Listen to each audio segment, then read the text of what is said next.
اللهم صل على محمد وآل محمد اللهم صل على محمد الرجیم بسم اللہ الرحمن الرحیم۔ ناظرین، اس وقت پوری دنیا عجب قسم کی وبا یعنی کووڈ-19 کے مرض میں مبتلا ہے۔ کوئی بھی قصبہ، کوئی بھی شہر، کوئی بھی ملک ایسا نہیں کہ اس وبائی امراض سے نشان زد میں نہ آیا ہو۔ اس طرح کے خطرناک اور جان لیوا مرض سے ہر فرد نڈھال ہے۔ آج یہ وقت آ گیا ہے کہ لوگ ایک دوسرے سے دوریاں بنا رہے ہیں، لوگ جنازوں میں جانے سے بھی پرہیز کر رہے ہیں۔ انسانیت پر عجیب وقت آ گیا ہے۔ ناظرین، جہاں ایک طرف لوگ ایک دوسرے سے ملنے سے پرہیز کر رہے ہیں، بیمار کی عیادت کو نہیں جا پا رہے، غسل و کفن کا صحیح بندوبست نہیں کر پا رہے، وہیں ہندوستان کے ایک تہذیبی شہر لکھنؤ سے انسان کی شکل میں ایک فرشتہ رونما ہوا جس کا نام امداد امام ہے۔ آبائی وطن زید پور سے تعلق رکھنے والے اس فرشتے کی تعلیم و تربیت اور نشو و نما لکھنؤ میں ہی ہوئی ہے۔ ناظرین، ہمیں فخر ہے اس عظیم شخصیت پر۔ آج امداد امام صاحب ہمارے ساتھ ہمارے اسٹوڈیو میں موجود ہیں۔ آئیے جانتے ہیں انہی کی زبانی ان کی بہترین کارگزاری۔ جناب السلام علیکم۔ السلام ورحمۃ اللہ۔ جناب، سب سے پہلے تو ہم شکریہ آپ کا ادا کرتے ہیں کہ آپ ہمارے اسٹوڈیو میں آئے، اور آپ سے سب سے پہلے تو آپ تفصیل میں اپنا تعارف ہمارے ناظرین کو کرائیں جو آپ کے بارے میں جاننا چاہتے ہیں کہ آخر اس فرشتہ نما انسان کا سوانح حیات کیا ہے۔ اعوذ باللہ من الشیطان الرجیم، بسم اللہ الرحمن الرحیم۔ سب سے پہلے تمام اراکین کہ آپ کے ہم شکر گزار ہیں کہ اس لائق سمجھا کہ ہمیں اپنے اسٹوڈیو میں لایا، اور آپ کے لیے دعا گو ہوں کہ خدا آپ کی توفیقات میں اضافہ فرمائے۔ یہ جو وبا پوری دنیا میں پھیلی ہوئی ہے، اس سلسلے میں جو ہے یعنی آج سے تقریباً سال بھر پہلے جب اس کی ابتدا ہوئی تو حالات ایسے تھے کہ پوری دنیا جو ہے اس سے پرہیز کر رہی تھی، اور جو لوگ یعنی اس وبا کا شکار ہو کر موت کی گھاٹ اتر گئے ان کے جنازوں کی تدفین میں بہت مشکلات آ رہی تھیں۔ لہٰذا ہم لوگ نے جو یہاں کے لکھنؤ کے کچھ علماء ہیں جنہوں نے یہ طے کیا کہ اس طرح کی ایک ٹیم جو ہے تشکیل کی جائے، تو اس میں یعنی خداوند متعال کی طرف سے یعنی ہم پر یہ کرم ہوا کہ ہمارا بھی نام اس یعنی فہرست میں رہا۔ اور جیسا کہ آپ نے کہا کہ اپنے حوالے سے ہم بتائیں تو ہمارا وطن قدیم جو ہے وہ زید پور ہے، اور ہماری تعلیم و تربیت یہیں لکھنؤ میں ہوئی۔ ہمارے یعنی جد دادا تھے وہ ٹیلی فون ڈپارٹمنٹ میں تھے، اس کے بعد ان کا کانپور میں تھا، اس کے بعد یہاں ٹرانسفر ہوا لکھنؤ، تب سے وہ یہیں لکھنؤ میں رہ رہے ہیں۔ تو ہمارے والدین بھی یہیں ان کے رہا، اور ہم بھی ہماری بھی یہیں ولادت ہوئی، یہیں پرورش ہوئی۔ ایک جذبہ تھا بچپنی سے کہ سماج اور قوم کے کام آ سکیں، تو وہ اس جذبے کو جو ہے یعنی ابھارنے کا موقع ملا ہے کہ جب ایسے حالات میں جس میں یعنی جو لوگ سوشل ورک کرتے ہیں یا جو سماج کی خدمت کرتے ہیں وہ بھی آگے آتے میں تھوڑا سا یعنی ڈر رہے تھے کہ ایسا نہ ہو کہ کہیں ہم بھی اس وبا کا شکار نہ ہو جائیں۔ تو جب لکھنؤ میں اس کی ابتدا ہوئی لاسٹ ایئر جون لاسٹ تھا یا جولائی کی ابتدا تھی، اور اس میں ایسا دیکھنے کو ملا کہ ایک مرد مومن کا انتقال ہوا، اور کافی تاریخی رات ہو گئی، دیر رات تک، اور تدفین اس کا انتظام نہیں ہو پا رہا تھا۔ تو وہی گروپ جو ایک بنا تو اس کے 4-5 افراد گیا، اس کے بعد سے یہ ہوا کہ اب اس پہ آمادہ رہنا ہے، اور کیونکہ ظاہر سی بات ہے جو علماء تھے وہ بزرگ تھے، وہ پریکٹیکلی میدان میں نہیں آ سکتے، تو ایسے جوانوں کی ضرورت تھی کہ جو خود آگے آتے اور ان کے تدفین کا اور جو بھی واجبات ہیں انتقال کے بعد اس کو ادا کریں۔ تو اس میں ہمارے جیسے صرف ہم ہی نہیں بلکہ ہمارے جیسے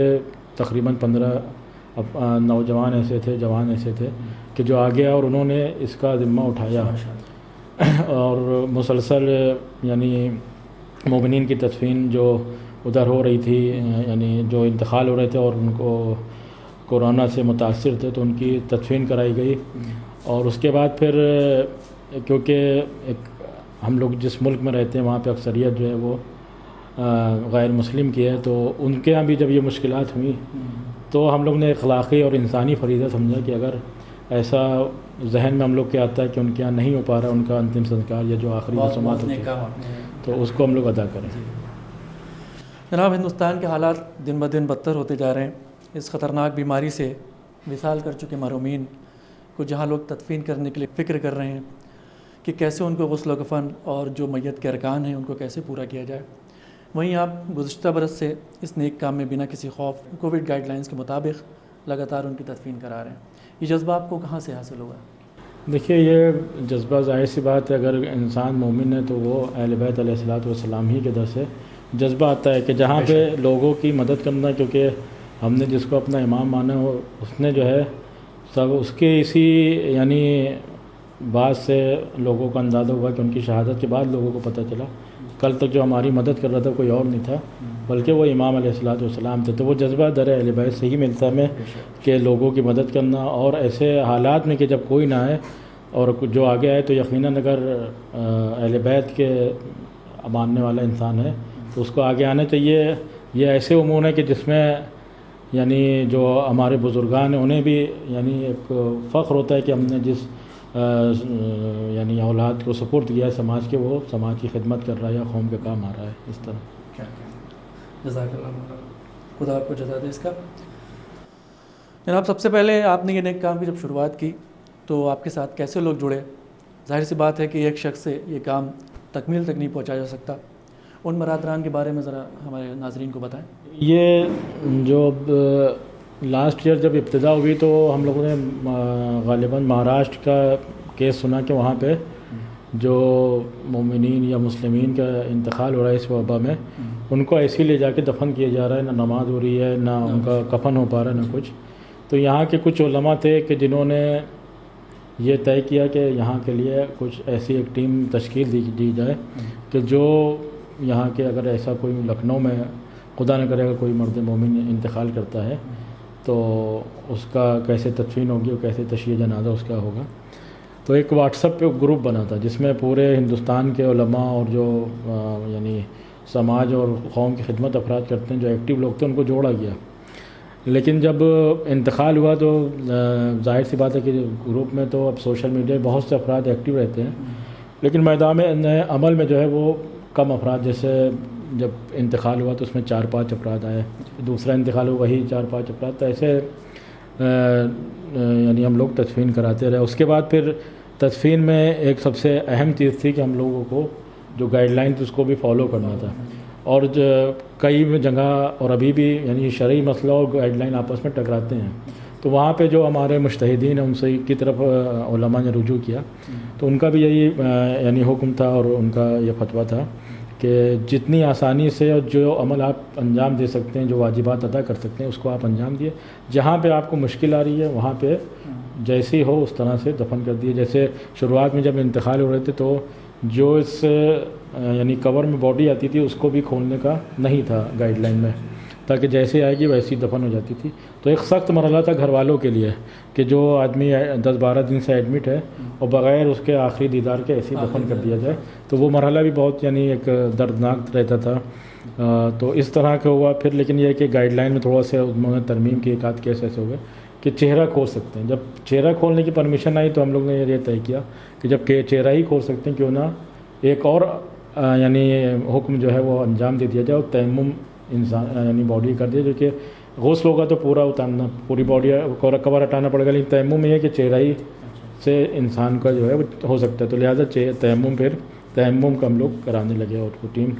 تو اس وقت 4-5 افراد تھے کہ جو ہوئے، پھر یہ ہوا کہ 2-3 لوگوں کی ٹیم بنا دی جائے، لیکن یہ کہ جو زیادہ تر جو جوان جڑے تھے وہ یعنی اپنے اس میں بزنس میں یا کسی اس میں مشغول رہتے تھے، یا گھر پہ جو کام کیونکہ سب پورا لاک ڈاؤن تھا تو گھر سے زیادہ تر لوگ کام کر رہے تھے، تو اس میں بھی رہتے، لیکن یہ تھا کہ ہر جو بھی تدفین ہوتی تھی تو اس میں 4-5 افراد رہتے تھے۔ لیکن جب یہ سیکنڈ لیئر شروع ہوئی تو وہی ٹیم جو اس وقت تھی 6-7 لوگوں کی تھی، تو وہ ٹیم اس میں تھے 4-5 افراد بہت زیادہ ہی یعنی انہوں نے فعال ہو گئے،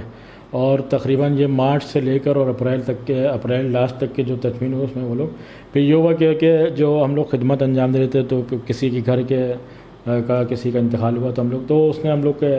یعنی حوصلہ افزائی کے لیے میڈیا اور سوشل میڈیا پہ اس کو ڈالا، یا ہم لوگ نے کی ٹیم نے جو غیر مسلم کا کیا تو اس کو میڈیا نے کافی وہ کیا۔ اس کی وجہ سے یہ ہوا کہ یعنی بہت سے جوان ایسے ہوئے جنہوں نے ہم سے رابطہ کیا، یا ہمارے اور جو ساتھی برادران ہیں تو ان لوگوں سے رابطہ کیا، مہندی رضا بھائی ہیں ہمارے، احسن بھائی ہیں، کاظم بھائی، معراج بھائی ہیں، تو ان لوگ سے رابطہ کیا، اور اس کے بعد آج یہ ہے کہ ماشاءاللہ ہم لوگ کی ٹیم میں تقریباً 35 جوان ہیں کہ جو اس خدمت میں آگے آئے ہیں، تو اس کی وجہ سے ہو رہا ہے کہ اب بہت آسانی، جیسے جو شروعات یعنی کووڈ-19 کی ابتدا میں تدفین میں تھی جو مشکلات تھیں وہ اب آسانی سے جو ہے وہ آج ہو رہی ہیں۔ ادھر کافی انتقال بھی اس سیکنڈ ویو میں کافی سیکنڈ لیئر میں بہت انتقال ہوئے اور حالات بس سے بدتر تھے، اور مومنین میں یعنی ایک دن میں 5 6 اور جو سب سے ہائیسٹ ایک دن رہے ہیں وہ ایک دن میں 9 انتقال صرف لکھنؤ میں مومنین میں ہوئے تھے، اور غیر مسلم میں تو یعنی اس کا تو شمار تھا ہی نہیں، جو آنکڑے بھی دیے جا رہے تھے، لیکن جب ہم نے ایک دن میں 2 باڈی اہل حنوت کی جو وہاں پہ آخری رسم کے لیے لے گئے، تو وہاں کی لائن دیکھ کے نہیں لگ رہا تھا کہ جو آنکڑے ہم بتائے جاتے ہیں وہ آنکڑے صحیح ہوں گے، بہت لمبی یعنی وہاں پہ قطار لگی رہتی تھی اس کو یعنی آخری رسم کو ادا کرنے کے لیے۔ جناب ایک سوال ابھی ذہن میں آیا کہ آپ ہمارے ناظرین کو بتائیے کہ آپ کا ذریعہ معاش کیا، اور آپ کی ٹیم میں جو افراد اس نیک کام کو انجام دے رہے ہیں ان کا کیا شغل ہے؟ دیکھیے ہمارا جو ذریعہ معاش ہے وہ ہمارا ڈیزائننگ، گرافک ڈیزائننگ کا کام ہے، اور وہی ذریعہ معاش ہے، یہ ہمارا خدمت ہے، اور جو ہمارے ساتھ برادران ہیں وہ بھی زیادہ تر جو ہیں وہ ماشاءاللہ سب جو ہیں برسر روزگار ہیں، اور یہ ایک ان کے دل میں قوم کا جذبہ یعنی خدمت کا جذبہ تھا، سماج کی خدمت کا جذبہ تھا کہ جو وہ اس اپنے ذریعہ معاش جو ان کا مشغل تھا اس سے وقت نکال کے قوم کی اور سماج کی خدمت کر رہے ہیں۔ اس میں کسی کی شاپ ہے تو کوئی انجینئر ہے، میڈیکل لائن سے بھی ہماری ٹیم میں ایسے افراد ہیں کہ جو خود یعنی ڈاکٹر ہیں یا انجینئر ہیں، کسی کا جو ہے وہ کنسٹرکشن کا کام ہے، تو کسی کا ڈپارٹمنٹل اسٹور ہے، اس طرح سے سبھی افراد ہمارے اس میں جو ٹیم میں، یا کوئی کسی کمپنی میں جاب کر رہا ہے، کوئی کسی کالج میں ٹیچر ہے، کوئی کسی کالج میں اسٹاف میں ہے، اس طرح ہی کہ سب الحمدللہ جو جوان ہیں سب برسر روزگار ہیں، اور سب ماشاءاللہ یعنی ٹھیک ٹھاک کنڈیشن میں ہے کہ یہ جو انہوں نے فیصلہ کیا ہے تو یہ خدمت کا فیصلہ تھا، کسی لالچ یا اس میں نہیں بلکہ ایک جذبہ تھا خدمت کا، اور یہ بھی ہے کہ جب انسان کے پاس خود ہوتا ہے تو جب خدمت کرتا ہے تو پھر اس کو دنیا سے کوئی خواہش نہیں رہتی ہے کہ ہمیں دنیا والے دیں گے، جو وہ کرتا ہے وہ اپنے اور اللہ کے درمیان کرتا ہے، لیکن یہ ہے کہ اللہ بھی جو انسان خدمت کرتا ہے وہ ایسے راستے بناتا ہے کہ لوگوں تک اس کی اچھائی اور اس کی خدمات جو ہے پہنچ جاتی ہے، جزا اس کی دیتا ضرور اللہ ہے۔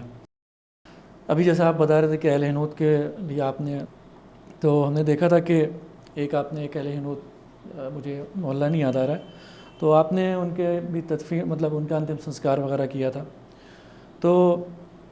مطلب ان کے محلے والے آگے نہیں آئے تھے، شاید یہ کچھ ہوا تھا۔ یہ جو آپ بتا رہے ہیں یہ غالباً بھارت نگر ایک یہاں لکھنؤ میں یہ مڑیاؤں کے پاس ایک علاقہ ہے بھارت نگر، وہاں کا واقعہ تھا کہ جس میں خاتون اکیلی رہتی تھی اور اس کے بیٹا وغیرہ کوئی نہیں تھا۔ جب فون ہم کو ایک میسیج ملا، ایک یعنی میڈیا کے ایک صاحب نے میسیج کیا کہ ایسا ایسا ہے اگر آپ اس کو کرا دیں، تو پھر ہم لوگ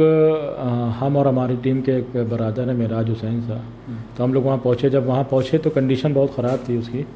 اور یعنی اس کی جو یعنی مٹی تھی،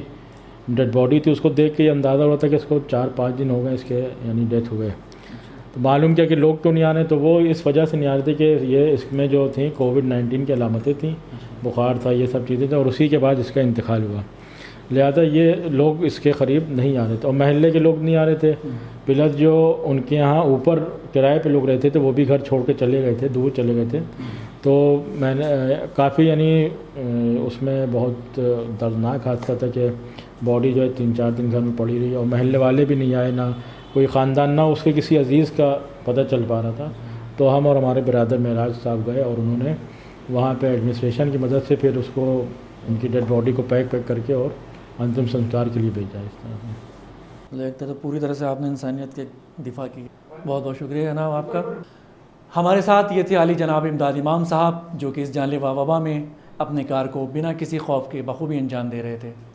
اور مجھے ابھی پتہ چلا کہ یہ اس رمضان میں روزہ رکھ کے اس تپش میں PPE کٹ پہن کر بھی انہوں نے تدفین کی ہے۔ ہماری دعا ہے کہ خدا اس نیک عمل کے عوض امداد امام صاحب اور ان کی پوری ٹیم کو زندگی کے کسی بھی مشکل وقت میں مایوس نہ کرے، اور اپنا رحم و کرم ہمیشہ بنائے رکھے۔ اہل بیت علیہ السلام کا سایہ آپ پر ہمیشہ برقرار رہے۔ اسی کے ساتھ ہمیں اجازت دیجیے، ہم آپ کی خدمت میں پھر حاضر ہوں گے، اور آپ سے گزارش ہے کہ اس ویڈیو کو شیئر کریں اور مومنین تک پہنچائیں۔ خدا حافظ۔